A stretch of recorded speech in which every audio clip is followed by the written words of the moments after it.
Good morning. Dear Cousin David, I did not read your last letter to my students yet. I am sure that I will before you receive this letter. Your letter is too important and informative to pass. The problem is that I must let some of the heat that I am feeling on my toes right now cool down a bit. Word spread quickly about the discussion that I had with my class about Soviet Jews, and I was called before the directors to explain how the matter of Soviet Jews relates to economics. I meekly answered that the brain drain on our nation would affect our economy down the road. It drew smiles from my colleagues and laughter when I went on to explain that Mikhail Gorbachev himself told that to the American people, or words to that effect. I was merely supporting the secretary. The meeting was friendly, but the fact that the questions had been asked illustrates the problem of an old mentality in our teaching profession. No one challenges my ability to teach or administer my department, but politics is still politics, and glasnost or no glasnost, one still has to be careful. A man on the street can say anything that he wants to say, and he will be ignored by the officials, but a person of influence, or any teacher, has to think more than once about what he says in political terms to his class.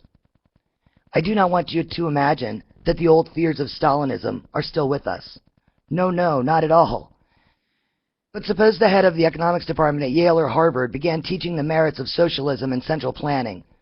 Would he not be asked to explain his actions?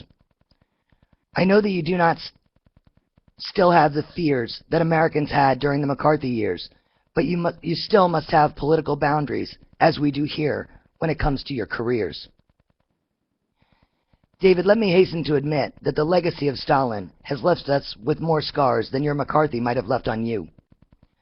As a matter of fact, Nadine pointed something out to me last night when we were discussing your last letter.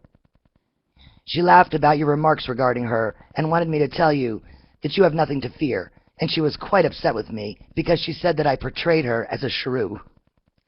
She is nothing of the kind. She said that an objective reader would be able to discern the differences in our attitudes that come from the differences in our creation. She says that our cousin David is blunt, direct, and yet positive in his criticism of America, while I try to be professional and to rationalize our weaknesses. I told her that if that was true, it was only a matter of personality and nothing more. Nikita Khrushchev's speech about Stalin was recently published in a Polish newspaper, and when I read it again, I realized how blunt Nikita was. His speech was delivered at the Communist Party Congress back on February 25, 1956. He spoke of the massive arrests, the deportations, and other of Stalin's crimes. He called Stalin despotic. How blunt can you be? So now, David, let's get the subject of lifestyle out of the way. Nadine says that my letters are not personal enough. She and I are both strong-willed people and with our own egos, and we often have to take a day and just talk things out. It is sometimes a very unfair situation, and I tell her that. Recently, I was writing a speech that I was to give to a special meeting of the Party Congress. Nadine was twisting her face and reading over my shoulder. I was being very careful about my choice of words because I was scolded and branded a revisionist by some members of the same Congress. I was quoting from two colleagues of mine, Nazovlovitsov and Bieratsky. When I looked up, there was the pixie Nadine pretending to be snoring. I am sorry, I said, but that is how we economists talk. Nadine laughed and told me that I might as well be speaking Chinese to the Congress, because no one will be able to understand what I am trying to say. David, I do not try and read her papers. Did you ever hear a group of doctors discuss a person's liver? I know very little about medicine, and I do not pretend to know more. But you see, Nadine, as a deputy, thinks that she has to know law, medicine, economics, and politics. There are no boundaries to what she thinks she must be an expert in. The incredible truth is that she can carry on an intelligent conversation no matter what the subject. As Byarsky and Novohalyov found out. After all of these 35 years and 4 children, we are both still very much in love.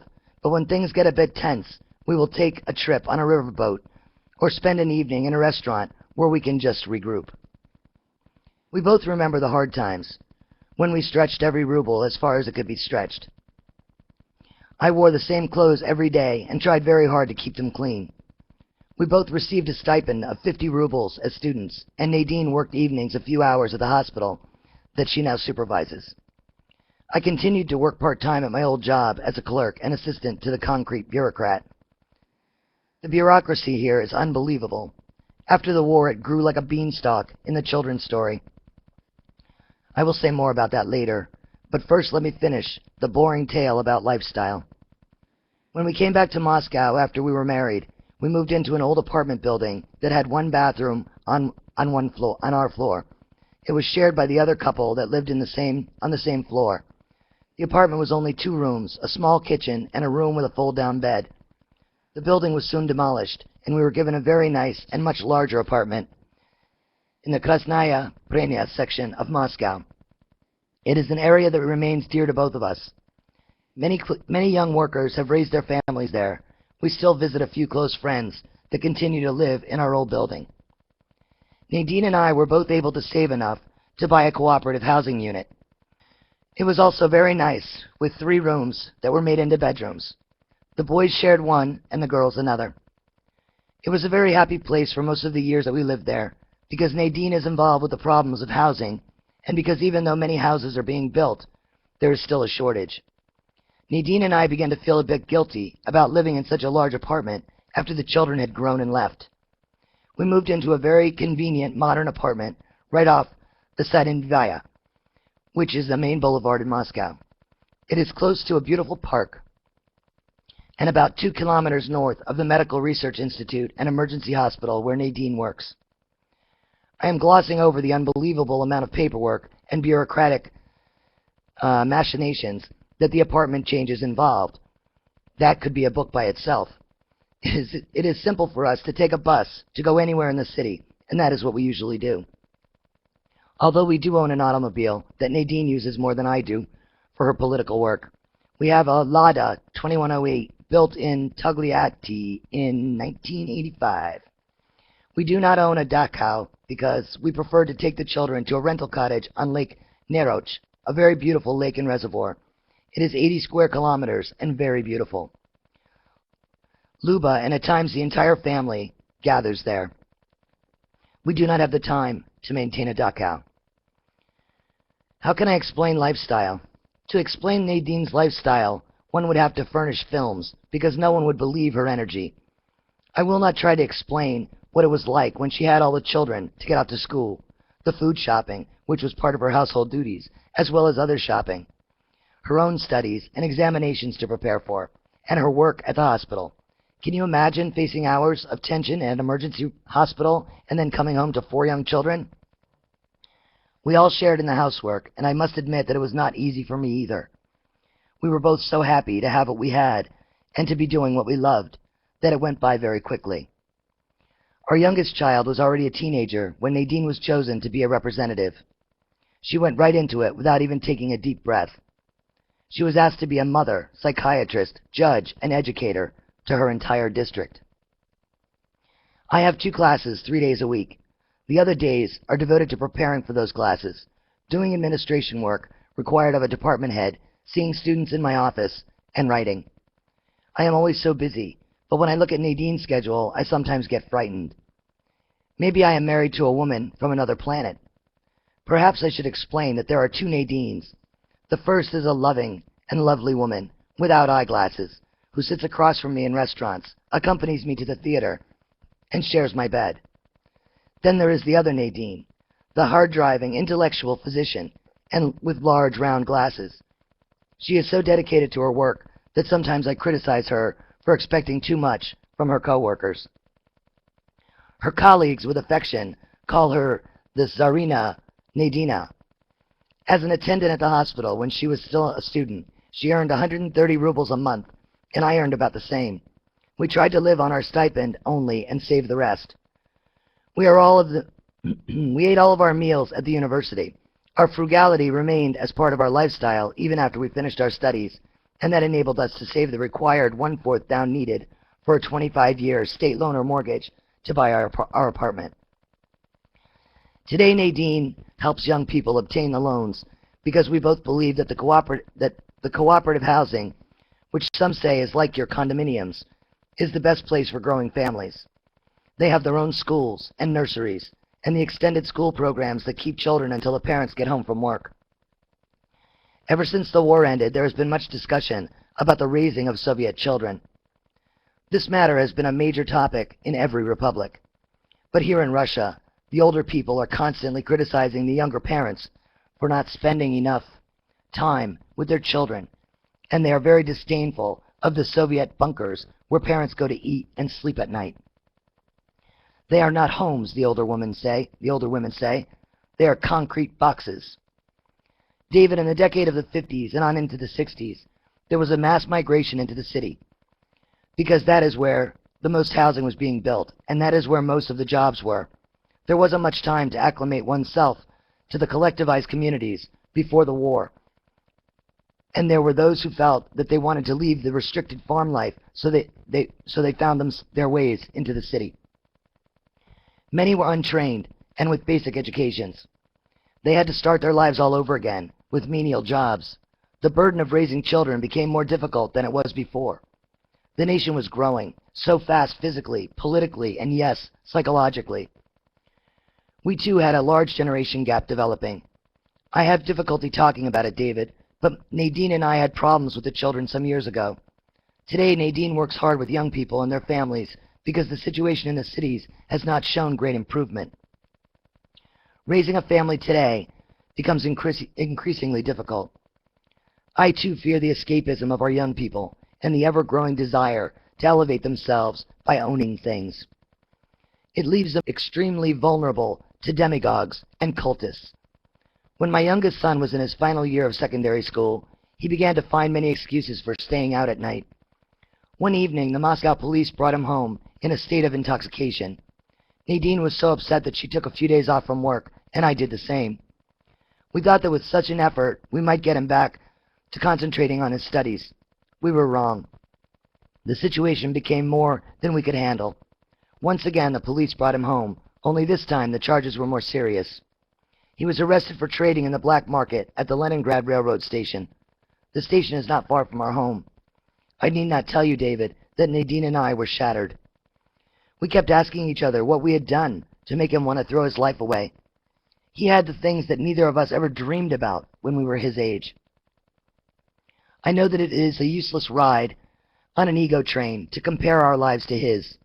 To my mother, Gregoria's farm was a paradise.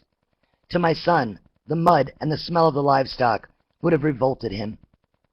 He always had to have clean American-made jeans with a t-shirt that had a smart saying of some kind on it, and his hair was down to his shoulders.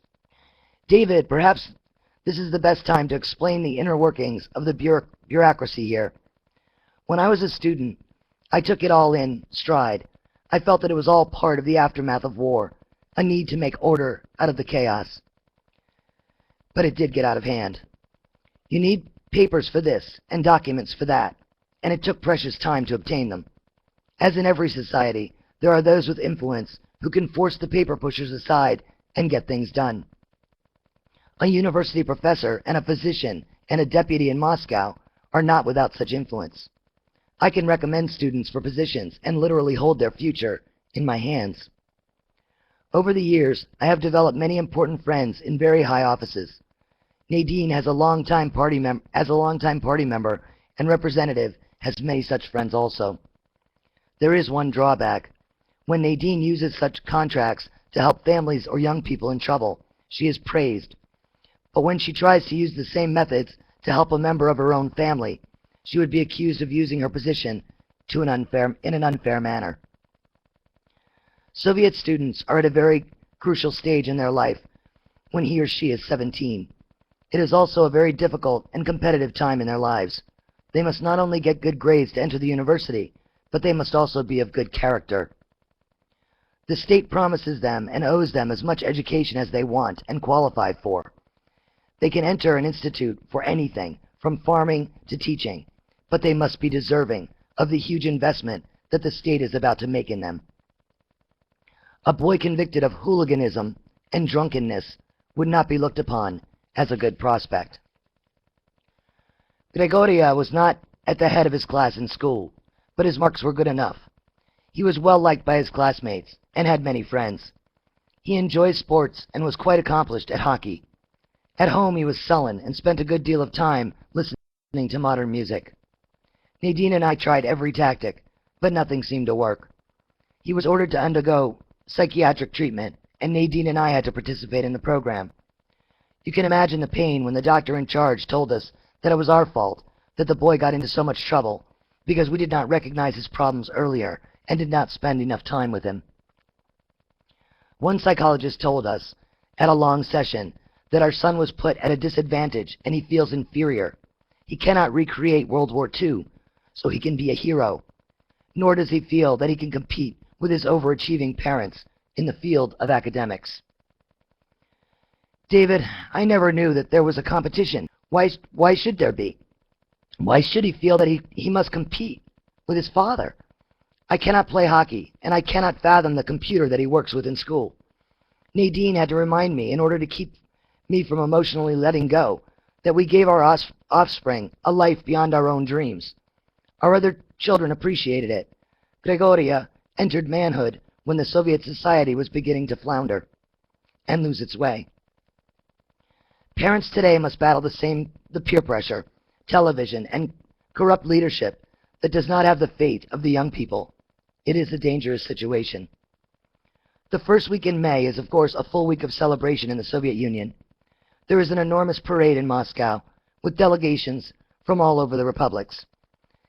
On May 1st and May 9th, the day that we celebrate the beginning and the end of the war, many of us wear our medals and we greet old friends. During the week, old veterans visit schools and talk to young people about the wonderful life that they have and the future that they have before them, and who made it all possible. It gives the children an important way to stay in touch with their own history, and I was always glad to do it. At the session with my son and his doctor, I found out that he dreaded that week and hated when I went to his school. It wasn't me that he hated. It was the history, the death and the destruction, the political intrigue and the Stalinist purges. He hated the competition with the West and the fear of nuclear war. I remember thinking, so what makes him any different from many young people throughout the centuries? They must have all feared getting killed in someone's idiotic war. In May, we see movies of the horror that took place in what was Stalingrad, and we think of the millions who died. It was all very depressing for our young people, I suppose, but I will always tell them that we cannot and should not bury our history.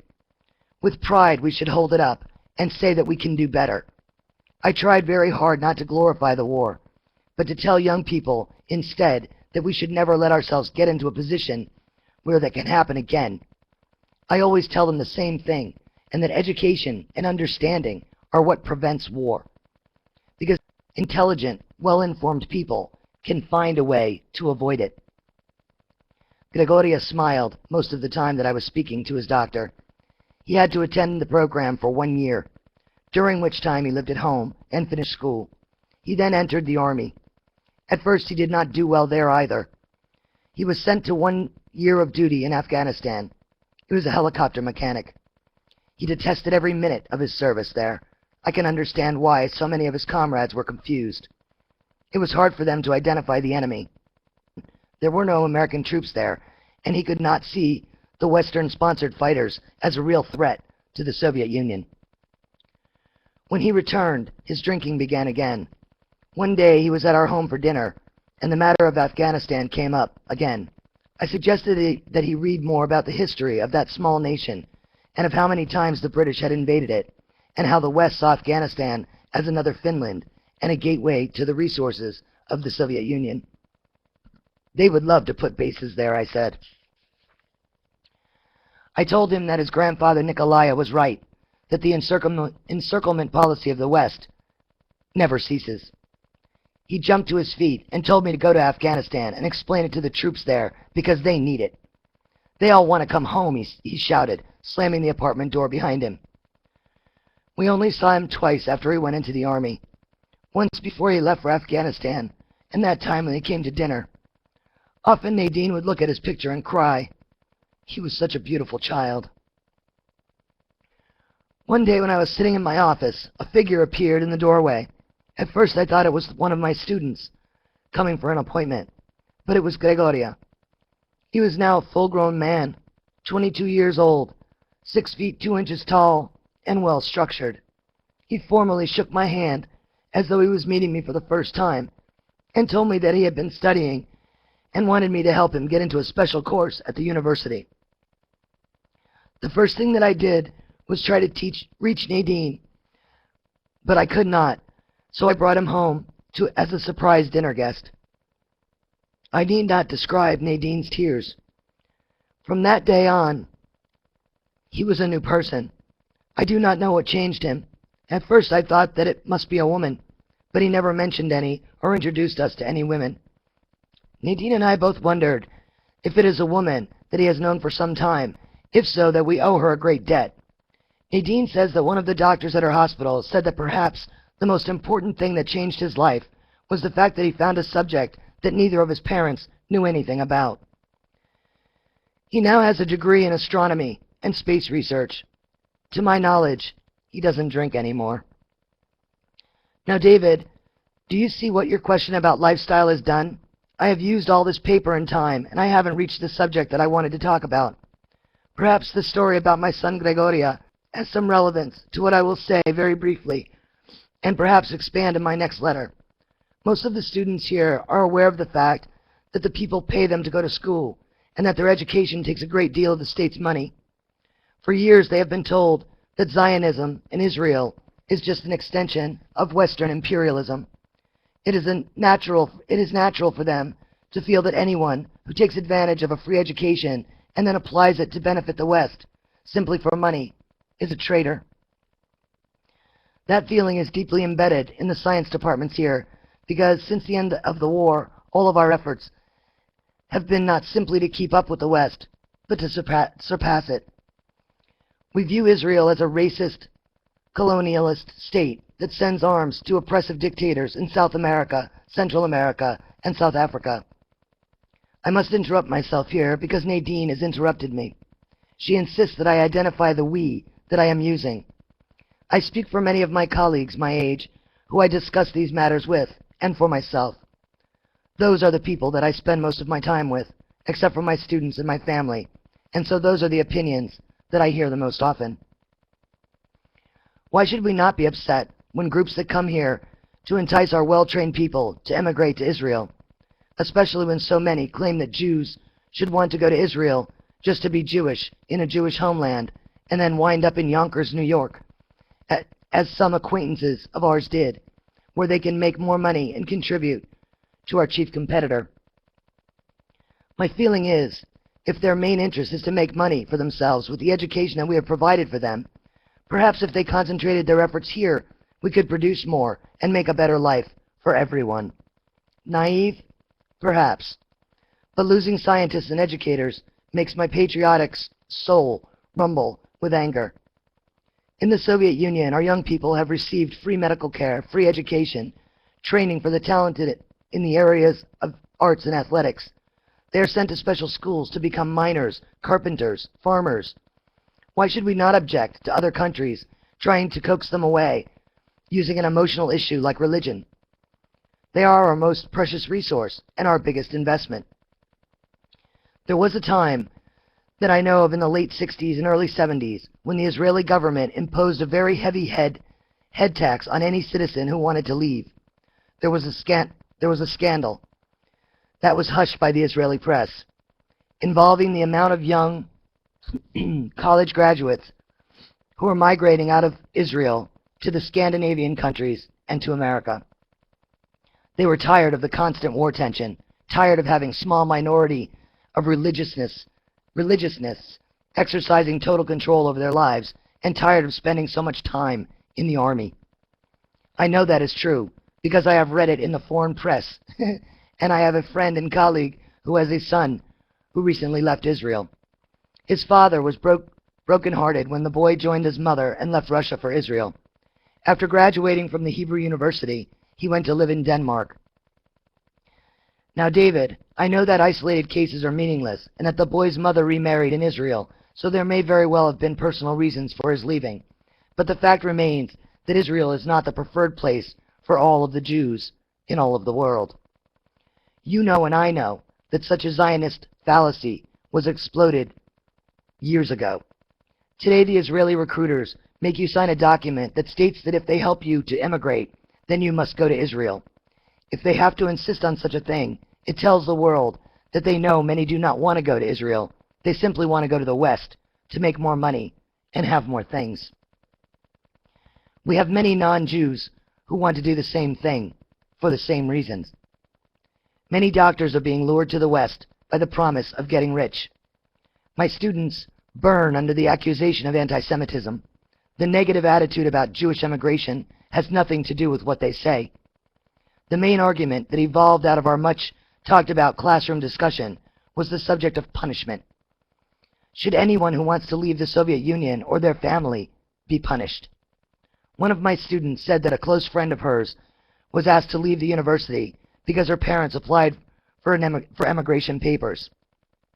She felt that it was a very unfair thing for the university to do. Her friend, who worked so hard to get into the university, should not be asked to leave just because her parents wanted to leave the country. That brought the expected response that the state has every right to stop giving benefits to those who will use them to help another country. One boy asked how much it cost to go to Yale or Harvard, and would Israel or America pay that much for each graduate that they recruit here. There were a few who said that regardless of religious beliefs or the fact that our pride is punctuated when anyone says that they want to leave our country, every person should be free to go and live wherever he or she wants to live, as long as they do not take any state secrets with them. This discussion started in my class and is still being carried on in the cafeterias, dormitories, and hallways of the university. I might add, in the faculty rooms as well. You started it all, David, with your letter about Zionism and its effects on the left in America. One student who was born in East Germany and is very sensitive about his country's recent history tried to be fair and helpful. He said, it would be a much better world if we weren't so nationalistic, and if we in the socialist countries were not so sensitive about the loss of a few Jews.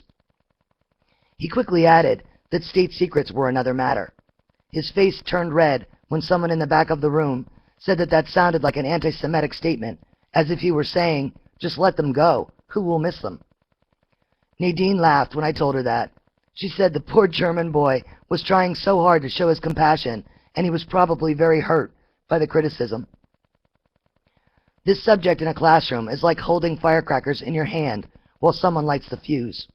It was a risky thing for me to do when I let it progress. I had no intention of doing that, but it kind of got away from me. I say that it was a risky thing for me because some time ago I attended a clandestine meeting with a group of Jews who wanted to emigrate. I must tell you about that meeting. It was held at a colleague's house. My superiors later questioned me about the meeting. They asked me for the names of the other staff members who attended. I refused. The truth is, I only know 2 of the 10 or 12 people that were there. The matter was soon dropped here. Nadine said that was because they probably had an informer anyway.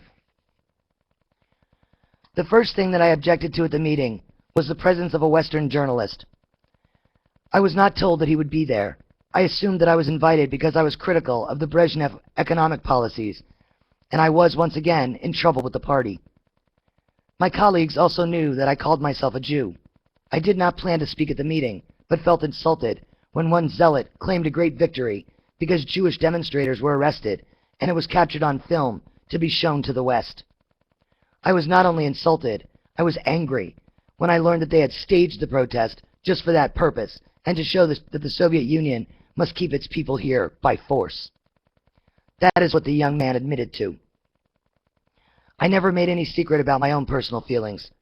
I have said publicly that if Jews want to learn Hebrew taught by their parents or rabbi, let them learn Hebrew. If they want to go to synagogues, let them go. I only object to the brainwashing of children. And as long as they attend a state school and study and speak in the language of the state in which they live, why should anyone object? If they want to leave, let them leave. I am a proud Soviet citizen, and I feel that it would be their loss, not ours. There are many that have left, that wish to return. Published statistics today show that very small percentages, less than 10%, of the Jews who leave the Soviet Union settle in Israel.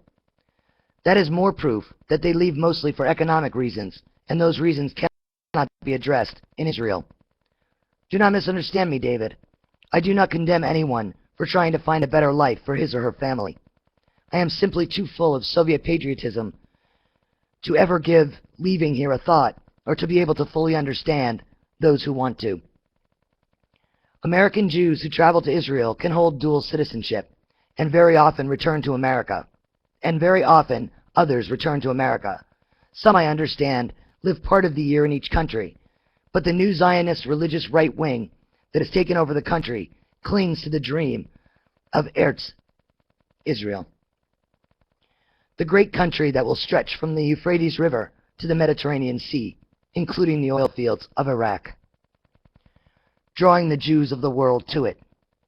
That dream has already been dashed on the rocks of competitive Arab nationalism and the simple fact that many Jews in the world are happier where they are. I am born of a Jewish mother, but because we never practiced any religion, I never felt akin to the Jewish community. As a young man, I believed that anyone who chose to live in such a community did so because of religion. I learned that that is not true. There are cultural as well as physiological forces at work. I am, as many Israelis are, non-religious. Any practices or rituals that distract young people from their pursuits of a secular education, I find abhorrent, anti-Marxist, and destructive. Now, having said that, you are probably wondering why I bothered to go to that meeting. I'm not sure of that myself. As I said, a friend who knows that I also believe very strongly in the rights of the individual, as long as the individual's actions are not harmful to the people of the state, invited me. I do not see cultists as harmful as long as they do not force their beliefs on children or on others. At the meeting, I tried to control my feelings, and when I did respond, I tried to be positive. I told them that that perhaps for their cause, they think that the tactic of embarrassing the Soviet government into allowing more Jews to emigrate was a good idea. But that they must remember that at the same time, they are embarrassing the Soviet people and creating more animosity. I told them that there was a better way. By this time, I am sure that all but my friend thought that I was a KGB informer. I told them that they should change their focus and ask for their rights, not as Jews, but as Soviet citizens. They should print leaflets, posters, and signs that spell out Article 125 of our Constitution, which guarantees the freedom under the law of the press, freedom of assembly, freedom of speech, and the freedom to hold street demonstrations and processions. We should all be fighting together to make that article a reality. That way, we would be helping all Soviet people who wish to remain here realize what a wonderful constitution we could have. Perhaps Stalin never thought that the people were ready to use it, but those days are gone now. Today, those who wish to emigrate should emphasize their right as Soviet citizens and not as Zionists, and that they would get much more support from many people. Today, much of the world glows in the light of modern education, but how far have we come in destroying our ancient demons? When we look back into the dark shadows of our past and ask ourselves, can those terrible things that we did to each other in the name of God or another be repeated today? Our ego says, of course not, but reality shows us that it happens every day. It was not that long ago when evil men here used religion the way it is being used in the Middle East and other parts of the world today, to pit one group against another, to weaken both.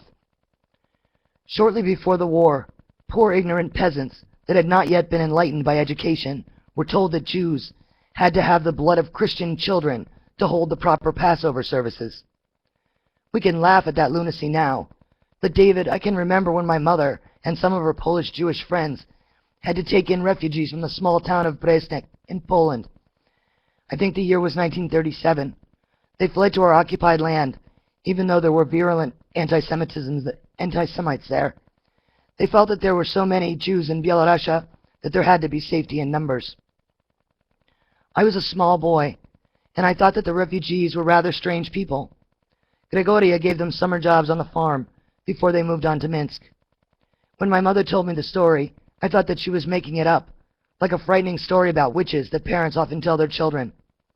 But I found out that it was all very true. A Jewish butcher, who other Jews claimed was mentally ill, stabbed a Polish policeman with a large knife. The policeman later died of his wounds. The story spread that the butcher was trying to get Christian blood for Passover to give to the rabbi. Excuse me. I did not fully understand because the policeman was certainly not a child, but logic has no place in religious frenzy. Thousands of Roman Catholic, Polish peasants stormed into towns and burned and looted many Jewish-owned shops in the town of Brzezinski. The relatives who lived in Pinsk and first took in the fleeing Jews later found out that the policeman had been stealing from the butcher almost daily, and the butcher, who was apparently not a very stable person to begin with, had gone insane. I always remember that story because it was so baffling to me. I wonder how many grown people could believe such nonsense. Today, when I look at Ireland, the Middle East, India, and the Western countries, with their television preachers, I feel that we have not progressed that far, after all. David, I was like you and your friend Avneri, in the middle of both sides. Nadine was furious at me for attending that meeting, pointing out what I already knew, and that was that a constitution or no constitution, we both could have lost our jobs. I believe that those who attended, no matter what they are today, still think that there was a government, that I was a government informer. I was not. I truly wanted to help. Perhaps I did, because today even Gorbachev refers to the constitutional right when it comes to immigration. It appears that I am going in half circles again. I never seem to be able to complete a picture that I want to send to you. I always think that next time I will stay with just one subject, but I do not. In my next letter, I will tell you about the trouble that I got into with the publishing industry here and the university over the publishing and editing of my first book. It cost me a great deal of embarrassment, as well as a trip to America. Nadine reminds me, as we are doing the translation, that I never fully answered your question about how I interpret my own Jewishness. David, I do not know. About a month before my father died, Mr. Moskowitz stopped by his house for a glass of tea. Once he regained his health after the war, he did quite well, and his bakery became rather famous. He still wanted to write, but only found the time for a few short essays. He brought one to my father's home that day, and Nadine and I happened to be there. I can't remember it all, but it was about his being a Jew and a Marxist. In essence, Moskowitz said that he called himself a Jew for no other reason than all of his life he felt Jewish. That is to say, that he always felt the love of his mother and father. Their music and poetry was beautifully shaped by their suffering. He wrote that he was a Marxist because Marx attempted to keep the music beautiful while eliminating the suffering. It made quite an impression on me, but as I said, I do not think that I have my own answer. My children are not Jewish, but I consider them so. There are no scale models, nor is there any information that one can feed into a computer for the answer to that question. The answer lies in the heart and head of each individual. We all look forward to your next letter, and Nadine wants to stress that you should not be apprehensive about meeting her. She is upset that I have portrayed her as the Tsarina Nadina, and I have apologized. She is the center of my being, and I know that you and Marge and Nadine will develop a close friendship. Thank you. Get well, and come and see us soon. Your cousin, Sasha. And I will see you next time for Chapter 10. Thank you very much.